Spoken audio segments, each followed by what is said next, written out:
สบายดีเนาะมันก็สีมาเล่าเรื่องที่ไปเดินเรื่องเฮ็ดเปลี่ยนเล่มพาสปอร์ตเล่มใหม่อยู่สถานทูตลาวเนาะเอกสารที่เราต้องเตรียมตัวไปของคนที่จะอยากไปเฮ็ดก็มีสำเนาบัตรประชาชนนายจ้างแล้วก็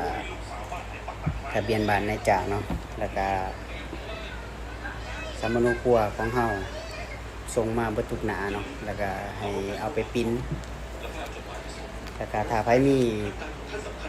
บัตรประจำตัวของคนลาวมันจะง่ายถ้าบ่มีเพิ่นก็สิแบบเว้าให้เฮาหน่อยหนึงเฮาก็มีแต่บอกว่ามันขาดเฮาบ่ได้มาต่อเท่านั้นแล้วก็ถ้าเฮาสิไปพิมพ์เอกสารอยู่ใน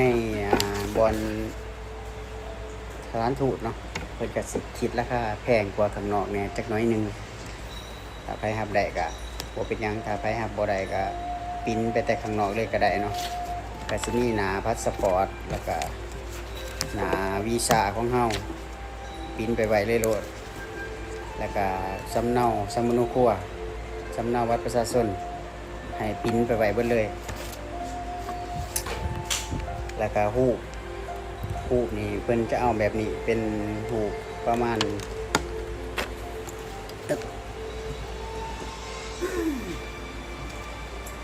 เป็นรูปประมาณ2 นิ้วเนาะรูป2 นิ้วถ่ายอยู่ในบอนสถานทูตนี่สิแม่น4 ใบ100 บาทราคาถ่ายรูปเพิ่นก็ถ้าเป็น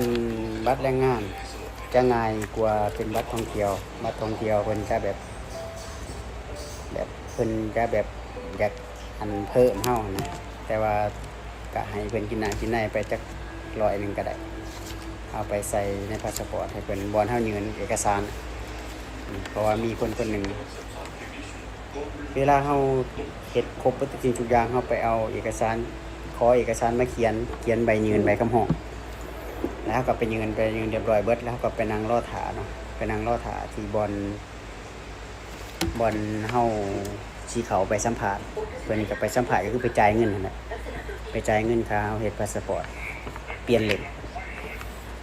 และพอเวลาเฮาจ่ายเงินแล้วก็สิมีใบนัดแบบนี้ใบนัดวันให้เฮาไปเอาอันนี้ไปวันที่11เดือน5เนาะเพิ่นนัดวันที่23เดือน6ให้ไปเอาภายในเวลา8 โมงเช้า 4 โมงแลงเนาะให้ไปเอา